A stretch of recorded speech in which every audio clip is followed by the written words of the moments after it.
Je viens ici pour vous donner la réponse à la petite question que j'avais posée hier, je crois, sur la protection différentielle. Donc je reprends rapidement la question. Donc on a une installation dans un coffret photovoltaïque avec un disjoncteur de tête 20 ampères, donc 30 milliampères, 20 ampères sur le calibre du disjoncteur, 30 milliampères sur le calibre du différentiel. On a une installation photovoltaïque derrière, 2 kW crête, avec un disjoncteur 10 ampères, et on a le parafoudre donc qui est présent. Et on peut avoir envie de rajouter un départ pour des prises de courant, donc un départ 16 ampères pour des prises de P plus T. Et donc la question c'était, est-ce qu'on doit poser un différentiel ici, sachant qu'on a déjà un différentiel en amont? La petite histoire, c'est parce que en fait, j'ai deux sources d'alimentation. C'est ça un peu. Alors la question, ça pourrait être un seul différentiel suffit, un ici et un là, un ici et un pour mon départ. Vous voyez, c'est un peu ça la question. Alors, pour ça, on va essayer de placer un appareil qui sera branché derrière les prises de P plus T. Et puis, comme on est en régime de neutre TT, on va se relier à la Terre ici. Alors, bien sûr, mon schéma, il est un petit peu rapide. C'est de l'unifilaire. Voilà. Alors, on va essayer de regarder ce qui se passe. Alors, commençons par se poser la question ici d'une consommation de 500 watts, par exemple, sur notre prise 16 ampères. C'est pas 16 ampères, c'est la capacité des prises, bien sûr. Imaginons une petite production photovoltaïque de 100 watts. Eh bien, il y aura 400 watts apportés par le reste de l'installation. Par ici, on est relié au tableau principal. Alors, imaginons qu'il y a du soleil, du coup, on a 800 watts de produit. 800 watts de produit, 500 watts ici, ça veut dire qu'on a 300 watts qui remontent sur le réseau.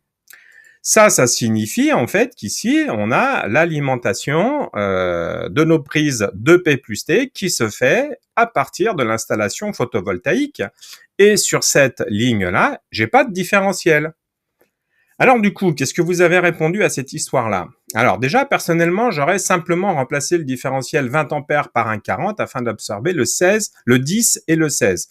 Le disjoncteur 10 ampères de l'installation photovoltaïque pour 2 kW crête et le 16 ampères. Alors non, tout simplement parce que le photovoltaïque vient se soustraire à la consommation, comme je viens de le montrer, à la consommation des prises. Donc, ils ne s'additionnent pas en fait, ils se soustraient tous les deux. Donc, soit on a les prises toutes seules, et c'est le cas particulier, on est la nuit, et on aura donc les 16 ampères du disjoncteur.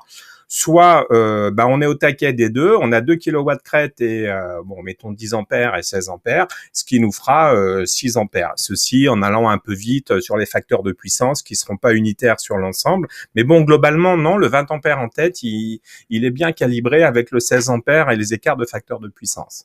Voilà. Ici, on me dit le régime de neutre est fait par le réseau. Du coup, le différentiel fonctionnera, provoquera une absence réseau sur l'installation photovoltaïque qui, du coup, se mettra en sécurité, mais pas sûr que ce processus soit assez rapide pour sauver la personne. Alors, je sais pas, qu'est-ce que vous pensez de ça? Je me trompe peut-être, mais en amont du départ se trouve un différentiel 30 milliampères. Pour moi, pas utile d'en mettre un autre.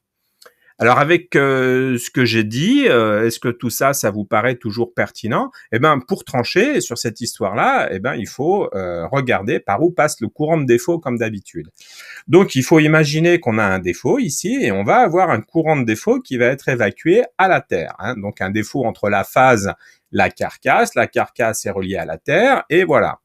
On va aller ici retrouver notre transformateur du distributeur et donc ce courant de défaut, il va se balader ici et il va remonter sur la phase.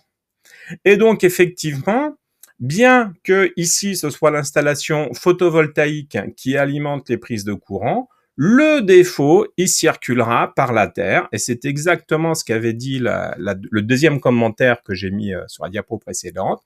Le différentiel ici va donc sauter, ce qui va faire une coupure d'alimentation sur l'installation photovoltaïque qui va couper. Et les temps de coupure sont extrêmement rapides et sur un défaut, alors qui doit pas laisser apparaître une tension de plus de 50 volts, ça laisse largement le temps de sauver la personne. Bon, après, vous savez que les chocs électriques, c'est toujours un peu compliqué. Un simple petit choc électrique peut mettre le cœur en fibrillation, mais c'est extrêmement rare.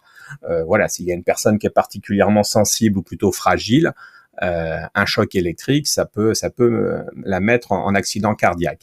Voilà, mais c'est encore une fois extrêmement rare et l'installation ici supprimera le défaut avant. Donc tout marche bien et donc non, il n'est pas nécessaire de rajouter un disjoncteur différentiel, que ce soit sur l'installation photovoltaïque ou sur le départ ici des prises de P plus T. Voilà, j'espère que cette petite vidéo très courte vous a plu. N'hésitez pas à mettre un commentaire ou un petit j'aime.